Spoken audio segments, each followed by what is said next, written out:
biyya baatti jaare utubee dhugaa lammii mallabaa dibaare.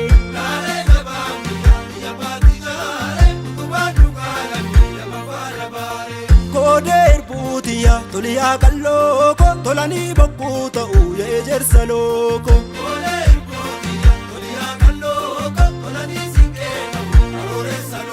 Rakkina qomoof dhiiroo qaamni falmatee iddoo romummaa maaloo qomni rakkatee hankoma qomoo yaaluu walla tattamaa walta'ii keerroof dhiisii walla gagamaa.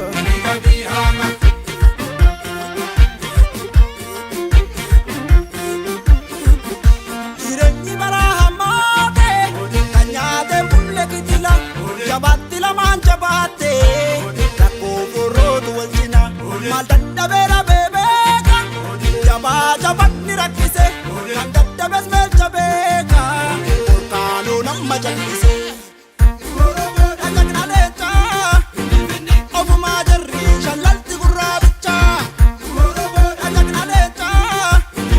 gatiin barbaannu furduu badinu keechaa.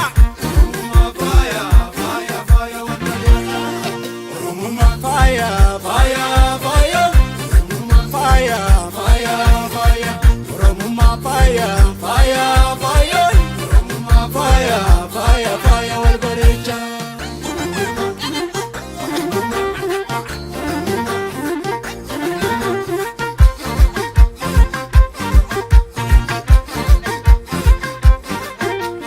Karoo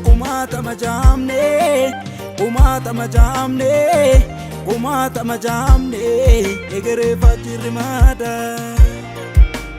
waliin kan arba sakaalee kunchee wal faana jabaada. Ormi nu arga hargu walii dhaama gama walii dhaama jaaloo irbuuti yaa gadi gabii haama.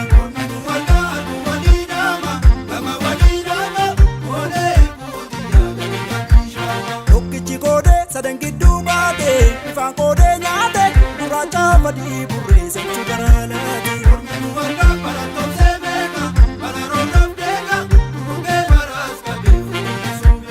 Ijda bada booda malee sitti malawwee.